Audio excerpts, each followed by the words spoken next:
புறா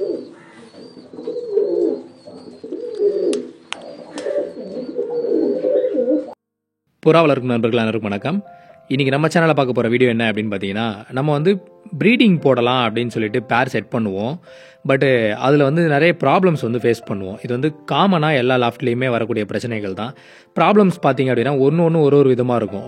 சப்போஸ் வந்து நீங்கள் ப்ரீடிங் பேர் பக்காவாகிடும், முட்டை வைக்கும்னு சொல்லிட்டு நீங்கள் கேஜில் போடுவீங்க. பட் வந்து முட்டை வைக்காது. இல்லை முட்டை வச்சதுன்னா ஒன்று மட்டும் கரு கூடும், இன்னொன்று வந்து கரு கூடாது. ஒருவேளை ரெண்டுமே கரு கூட்டினாலும் பொறிக்கிறப்போ ஒன்று மட்டும் மூக்கு உடச்சி வெளியில் வந்துடும், ஒன்று உள்ளே மாட்டி இறந்து போயிடும். ஓகேங்களா? இல்லை ரெண்டுமே சக்ஸஸ்ஃபுல்லாக பொறிச்சிடுச்சு அப்படின்னா திடீர்னு காரணமே தெரியாமல் ஒன்று இறந்து போயிடும். அப்படியே ஒருவேளை ரெண்டும் வளர்ந்ததுன்னா வீக்காக இருக்கும், இல்லைனா கால் வந்து அகலமாயிட்டு ஒன்று வந்து இப்படி கால் அகலமாக விரிச்சிட்டு போகிறது, இந்த மாதிரி ப்ராப்ளம் வந்துடும். ஸோ இவ்வளவு பிரச்சனைகள் இந்த ப்ரீடிங்கில் இருக்கிறதுனால சரி இதையே நம்ம என்னென்ன விஷயங்கள்லாம் வந்து ஃபாலோ பண்ணிகிட்டு இருக்கோம், இதெல்லாம் அவாய்ட் பண்ணுறதுக்கு அப்படின்னு சொல்லிட்டு உங்களுக்கு கிளியராக சொல்லலாம் அப்படின்றதுக்காக தான் இந்த வீடியோ. ஸோ வீடியோவை வந்து ஸ்கிப் பண்ணாமல் கடைசி வரைக்கும் பாருங்கள். ஃபஸ்ட் டைம் புறா வளர்க்குறீங்க, இல்லைனா வந்து இப்போ நான் சொன்ன ப்ராப்ளம்ஸ்லாம் ஆல்ரெடி ஃபேஸ் பண்ணியிருக்கீங்க அப்படின்னா உங்களுக்கு இந்த வீடியோ வந்து கண்டிப்பாக யூஸ்ஃபுல்லாக இருக்கும். சப்போஸ் உங்களுக்கு இந்த வீடியோ யூஸ்ஃபுல்லாக இருக்குது அப்படின்னு ஃபீல் பண்ணிங்கன்னா கமெண்ட்டில் போயிட்டு எஸ் அப்படின்னு மட்டும் ஒரு கமெண்ட் போட்டு விட்ருங்க. ஓகேங்களா? ஓகே, ஒன் பை ஒன்னாக பார்க்கலாம். ஃபஸ்ட்டு நம்ம வந்து பேர் போடும்போது நம்ம எடுத்துக்கக்கூடிய ப்ரீடிங் பேர்ஸோட ஏஜை பார்க்கணும். இப்போ வந்து ஒரு ஆண் புறா ஒரு பெண் புறா ஒரு ஜோடி இப்போ நான் பேர் பண்ண போகிறேன் அப்படின்னா அந்த ரெண்டு புறாவுக்கும் வயசு வந்து 1 வயசுக்கு மேலே இருக்கணும். கம்பல்சரியாக 1 வயசுக்கு மேலே இருந்தால் மட்டும் ப்ரீடிங்கில் போடுங்க. இல்லைனா அதை வந்து ஹோல்ட் பண்ணி டைம் கொடுத்து வெயிட் பண்ணுங்கள். 1 வருஷம் ஆகிறதுக்காக வெயிட் பண்ணுங்கள். ஓகேங்களா? ஏன் நான் இப்படி சொல்கிறேன்னா, 1 வயசுக்கு கீழே இருக்கிற புறாவை நீங்கள் வந்து ப்ரீடிங் போடும்போது மெச்சூரிட்டி லெவல் அப்படின்றது வந்து இந்த 1 இயர் பேர்டு கூட நீங்கள் கம்பேர் பண்ணிங்கன்னா இதுக்கு வந்து கொஞ்சம் கம்மியாக தான் இருக்கும். ஸோ பேரண்டிங் ஸ்கில் வந்து கம்மியாக தான் இருக்கும். இப்போது எப்படின்னா முட்டை வைக்கும், அடையில் எவ்வளோ நேரம் உட்காரணுன்றது தெரியாது, உட்காந்துட்டே இருக்கும், திடீர்னு எழுந்து ஓரமாக வந்து நின்றுக்கும். இல்லை குஞ்சு புறா பொரிச்சதுக்கு அப்புறமா கொழுப்பு சரியான அளவுக்கு வராது, அதுங்களுக்கு வந்து சுரக்காது. ஓகேங்களா? கொழுப்பு சுரக்காது, இல்லை கொழுப்பு நல்லா சுரந்தாலுமே கரெக்டாக அதுங்களுக்கு வந்து ஃபீட் பண்ணாது. அதே மாதிரி நம்ம கொடுக்கக்கூடிய ஃபுட்டை வந்து வாட்டரில் கரெக்டாக மிக்ஸ் பண்ணாமல் கொஞ்சம் மெச்சூரிட்டி லெவல் கம்மியாக இருக்கும். அது வந்து இந்த பேரண்டிங் ஸ்கில்லை வந்து பாதிக்கும் அப்படின்றதுக்காக. ஏன்னா இவ்வளோ பிரச்சனைகள் இந்த மெச்சூரிட்டி லெவல் கம்மியாக இருந்ததுன்னா இப்போ நான் சொன்ன விஷயங்கள்லாம் நடக்கும்போது சிக்ஸு வந்து சிக்கிலேருந்தே வீக்காகவே வர ஆரம்பிச்சிடும். அதுக்கப்புறமா தான் நான் முன்னாடி சொன்ன மற்ற பிரச்சனைகள் எல்லாமே நடக்கும்.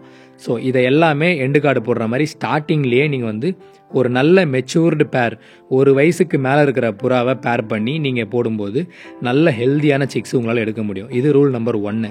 ரெண்டாவது பார்த்தீங்க அப்படின்னா, இப்போ நல்ல பேர் செட் பண்ணிட்டீங்க, எடுத்து வச்சிட்டீங்க. இப்போ இதுக்கு நீங்கள் எதில் நீங்கள் வந்து ப்ரீடிங் போட போகிறீங்க? காலனி செட்டப்பா இல்லை கேஜி செட்டப்பா? கேஜி செட்டப்பாக இருந்தால் கேஜி எவ்வளோ பெருசு இருக்கணும் அப்படின்றத கொஸ்டின் உங்களுக்கு வரணும். காலனி செட்டப்பாக இருந்தாலும் சரி, கேஜி செட்டப்பாக இருந்தாலும் சரி, புறாக்கள் நிற்கிறதுக்கும் அந்த குஞ்சு புறா முட்டை எல்லாமே வைக்கிறதுக்கும் ஏற்ற மாதிரி ஸ்பேஸ் நிறைய இருக்கணும். கேஜ் ப்ரீடிங்க்கும் காலனி ப்ரீடிங்க்கும் ஒரு டிஃப்ரென்ஸ் இருக்குது. மேட்டிங் ஆகும்போது காலனி ப்ரீடிங்காக இருந்ததுன்னா நல்ல ஸ்பேஸ் இருக்கும், கீழே இறங்கி பெண் புறா மேலே ஆண் புறா ஏறி நின்று மேட்டிங் ஆகும். இல்லைனா ஓப்பன் ஸ்பேஸுக்கு வந்து எங்கேயாவது மாடி மேலே நின்று மேட்டிங் ஆகும். பட் கேஜ் ப்ரீடிங்கை பொறுத்த வரைக்கும் அந்த குஞ்சு புறாக்களை, இப்போ இந்த கேஜில் பொறிக்கக்கூடிய குஞ்சு புறாக்களை நீங்கள் பெரிய லாஃப்ட்டுக்கு அனுப்புகிற வரைக்கும் கிட்டத்தட்ட ஒரு 55-60 நாளைக்கு இந்த பேரண்ட் பீஜன் வந்து உள்ளே தான் இருக்க போகுது. ஸோ அதுங்களுக்கு ஏற்ற மாதிரி கம்ஃபர்ட் சைஸில் இருக்கணும். என்னோட ரெக்கமெண்டேஷன் மினிமம் 1 அடி உயரம், 1 அடி அகலம், 2 அடி நீளம், இந்த மாதிரி இருந்ததுன்னா ரொம்ப நல்லது. ஒரு ப்ரீடிங் சைஸ் ஒரு பேருக்கு ஏற்ற கேஜோட அளவு. சப்போஸ் உங்ககிட்ட வந்து ஸ்பேஸ் நிறைய இருக்குது, இன்னும் கொஞ்சம் அதிகமான சைஸில் கேஜ் பண்ண முடியும் அப்படின்னா எல்லாமே 2க்கு 2 அப்படின்ற அளவில் நல்ல தாராளமான கேஜாக செட் பண்ணிவிடுங்க. கேஜோட சைஸும் இதில் ரொம்ப இம்பார்ட்டண்ட். ஸோ நான் சொன்ன மாதிரி கேஜோட சைஸ் நல்ல பெருசாக இருக்கும்போது ஃப்ரீயாக எப்படி புறாக்கள் வந்து பறந்து போய் மாடி மேலே நின்று மேட்டிங் ஆகுமோ, ரெக்கையை நல்லா ஓப்பன் பண்ணி அந்த மாதிரி கேஜுக்குள்ளே வந்து மேட்டிங் பண்ணுறதுக்கு சான்ஸ் அதிகமாக இருக்குது. ஸோ நல்லபடியாக முட்டையில் கரு கூடுறதுக்கு இது ரொம்பவே ஹெல்ப்ஃபுல்லாக இருக்கும். இதனால் வந்து உங்களுக்கு ஒரு முட்டையில் கரு கூடுது, இன்னொரு முட்டையில் கரு கூடலை அப்படின்ற பிரச்சனை வந்து அவாய்ட் பண்ணிக்க முடியும். ஸோ கேஜோட சைஸ் ரொம்ப இம்பார்ட்டண்ட். அடுத்தது பார்த்தீங்க அப்படின்னா கேஜ் ரெடி பண்ணியாச்சு, நல்ல பேரும் இருக்குது. இப்போ என்ன பண்ணணும் அப்படின்னு கேட்டிங்கன்னா, கேஜுக்கு உள்ளே வந்து தேவையான மெட்டீரியல்ஸ், கிரிட்டுக்கு ஒரு தனி டப்பா ஒன்று வைக்கணும், ஃபுட்டுக்கு தனி டப்பா ஒன்று வைக்கணும், தண்ணிக்கு ஒரு பாட்டில் ஒன்று செட் பண்ணணும். அதே மாதிரி எக்கு வைக்கிறதுக்கு எக்கு ட்ரே மணல் கொட்டி, நல்ல பீச்சு மணல் இல்லை ஆற்று மணல் கொட்டி நல்ல ஒரு ஓரமாக வச்சுட்டிங்க அப்படின்னா நல்ல ஸ்பேஷியஸாக இருக்கிற மாதிரி செட் பண்ணி கொடுத்துருங்க. எனி டைம் தண்ணியும் ஃபுட்டும் கிரிட்டும் இருக்கிற மாதிரி பார்த்துக்கோங்க. சிக்ஸ் பொரிக்கிறதுக்கு முன்னாடி நீங்கள் கிரிட்டை வெளியே எடுத்தீங்கன்னா போதும். அது வரைக்கும் கிரிட் உள்ளே இருந்ததுன்னா ரொம்ப நல்லது. ஏன்னா கிரிட் எந்த அளவுக்கு புறா கன்சியூம் பண்ணுதோ அந்த அளவுக்கு கால்சியம் சத்து வந்து புறாவுக்கு வந்து அதிகமாகி முட்டை வந்து நல்லா குவாலிட்டியாக வைக்கும். ஏன்னா சிலர் சொல்லுவாங்க முட்டை போடும்போதே உடஞ்சிருச்சு அப்படின்வாங்க. ஸோ முட்டையோட ஓடு வந்து திக்னஸ் கம்மியாக வரதுக்கான காரணம் வந்து கால்சியம் குறைபாடு தான். ஸோ நல்ல கால்சியம் கொடுத்துட்டீங்க அப்படின்னா முட்டை ஓடும் நல்லா கிளியராக வரும். அதே மாதிரி அந்த சிக்ஸ் வந்து கால் வெறிச்சிட்டு போகுதுன்னு சொல்ல பார்த்தீங்களா, அந்த மாதிரி அந்த கால் அகலமாக போகிற ப்ராப்ளமும் இருக்காது. இதுக்கு இன்னொரு ரீசன் எக்கு ட்ரேயில் வந்து மணல் கொட்டி வைக்காதது. ஏன்னா குஞ்சு புறா பொரிச்சதுக்கு அப்புறமா வெறும் காலி ட்ரேயில் கால் வச்சதுன்னா அது அகலமாயிடும். ஸோ கால்சியம் சத்து குறைபாடு இருந்தாலுமே அந்த கால் அகலமாக போகிற ப்ராப்ளம் இருக்கும். இது ரெண்டையுமே அவாய்ட் பண்ணணும்னா ட்ரேல வந்து மணல் கொட்டி வைங்க. எப்பவுமே அந்த சிக்ஸ் பொரிக்கிறதுக்கு முன்னாடி வரைக்கும் கிரிட் உள்ளே வச்சு பழகுங்க. ஸோ இந்த செட்டப் பண்ணி கொடுத்துட்டிங்கன்னா போதும், நல்ல ஹெல்த்தியான எக்கு நல்ல ஹெல்த்தியான சிக்கு வந்து வெளியில் வந்துடும். அடுத்தது பார்த்தீங்க அப்படின்னா நான் ஃபுட்டு சொல்லியிருந்தேன், ஃபுட்டு தண்ணி வைக்கணும்னு சொல்லிட்டு. தண்ணியை வந்து டெய்லி வாஷ் பண்ணி க்ளீன் பண்ணி காலையில் சாயந்தரம் 2 வேளைக்கும் ஃப்ரெஷ் வாட்டர் வைங்க.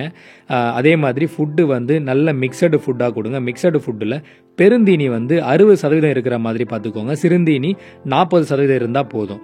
ஸோ 60-40 இந்த ரேஷியோவில் நீங்கள் தீனி வச்சிங்கன்னா பேர்ட்ஸும் வந்து நல்லா இன்ட்ரெஸ்ட்டாக ஃபுட்டை எடுக்கும். அந்த ஃபுட்டை சாப்பிட்டுட்டு சிக்ஸுக்கு கொடுக்கறதுக்கும் நல்ல கொழுப்பு சுரக்கிறதுக்கும் அது ரொம்ப ஹெல்ப்ஃபுல்லாக இருக்கும். ஓகேங்களா. அடுத்தது முட்டை வச்சதுக்கு அப்புறமா 7 நாளைக்கு அப்புறமா நீங்கள் வந்து அந்த முட்டை வந்து கரு கூடியிருக்கா அப்படின்னு ஒரு பார்வை பார்த்துக்கோங்க. ஏன்னா ஃபெர்டைல் ஆயிடுச்சா இல்லையான்றது நம்ம தெரியாமல் அப்படியே விட்டோம் அப்படின்னா மேபி 2 முட்டையிலுமே கரு இல்லை அப்படின்னா புறாவோட டைமும் வேஸ்ட்டு, நம்மளோட டைமும் வேஸ்ட்டு. ஸோ அந்த முட்டையை வந்து தூக்கி போடுற மாதிரி இருக்கும். ஸோ ஃபஸ்ட்டே 7 நாள் டைம் செட் பண்ணிக்கோங்க. அந்த 7 நாளில் முட்டையை எடுத்து டார்ச் லைட் அடித்து நைட் டைமில் செக் பண்ணுங்கள். சேஃப்டியாக ஷேக் பண்ணாமல் எங்கேயும் இடிச்சிடாமல் சேஃப்டியாக ஹேண்டில் பண்ணி 2 முட்டையிலையும் கரு கூடியிருக்கா அப்படின்றத பார்த்துக்கோங்க. ஓகேங்களா. இன்னொன்று, இப்போ நான் வந்து முட்டையோட ஓடு உடையிறத பற்றி சொல்லியிருந்தேன் இல்லைங்களா.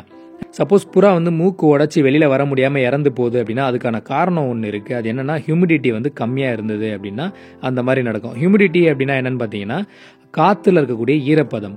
இந்த ஈரப்பதத்தை எப்படி மெயின்டைன் பண்ணலாம் அப்படின்னு கேட்டிங்கன்னா, காற்றுல இருக்க ஈரப்பதம் முதல்ல முட்டைக்கு எதுக்கு அப்படின்றத நான் சொல்லிடுறேன்.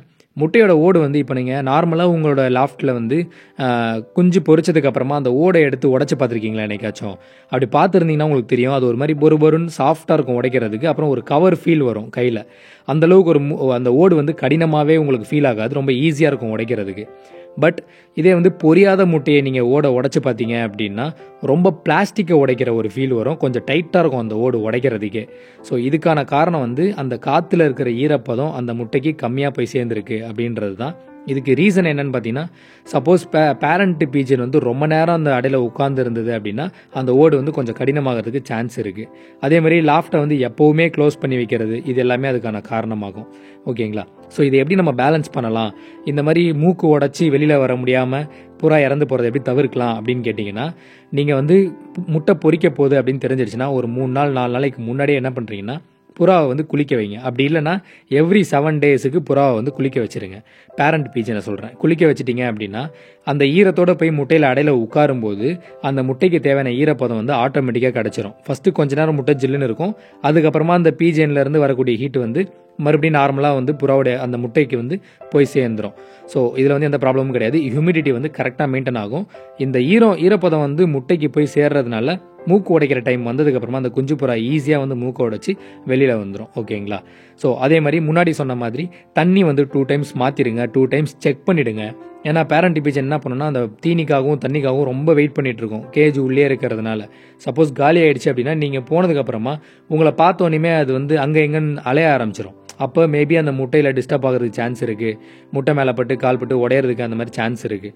ஸோ இதெல்லாம் அவாய்ட் பண்ணணும்னா எனி டைம் ஃபுட்டும் வாட்டரும் சுத்தமான தண்ணி சுத்தமான உணவு உள்ளே இருக்கிற மாதிரி கொஞ்சம் பார்த்து மெயின்டைன் பண்ணிக்கோங்க. ஓகேங்களா. முட்டை பொரிச்சதுக்கு அப்புறமா என்ன பண்ணணும் அப்படின்னு பார்த்தீங்கன்னா 7 டேஸ்க்கு வெயிட் பண்ணுங்கள். நீங்கள் 8வது நாள் வந்து ரிங்கை ஏற்றிடுங்க.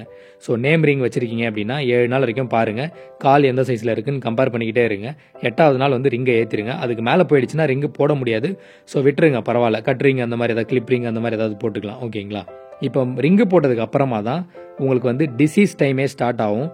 ஸோ ஒரு புறாவையும் நீங்கள் வந்து உஷாராக கவனிக்கணும். சிக்ஸை எல்லாத்தையுமே டெய்லி வாட்ச் பண்ணணும்.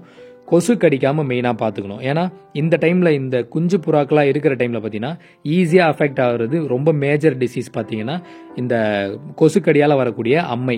ஓகேங்களா. இதை நீங்கள் அவாய்ட் பண்ணணும் அப்படின்னா கொசு எந்த டைம் வருதுன்றதை ஜஸ்ட் நோட் பண்ணி வச்சுக்கோங்க. ஈவினிங்கில் ஒரு 4 மணிக்கு மேலே வருதா, 4 மணிக்கெலாம் வந்து உங்கள் லாஃப்ட்டை சுற்றி நல்லா அந்த தார்பாய் துணி ஏதாச்சும் திக்காக போட்டு க்ளோஸ் பண்ணி விட்டுருங்க, கொசு உள்ளே போகாத அளவுக்கு. பட் மூச்சு காற்று போகிற அளவுக்கு கொஞ்சம் கேப் விட்டுருங்க, ஓகேங்களா? ஸோ இந்த மாதிரி கவர் பண்ணி வச்சிட்டிங்க அப்படின்னா கொசுக்கடியிலேருந்து ஈஸியாக நீங்கள் வந்து உங்களோட பேர்ட்ஸை வந்து பாதுகாத்துக்கலாம்.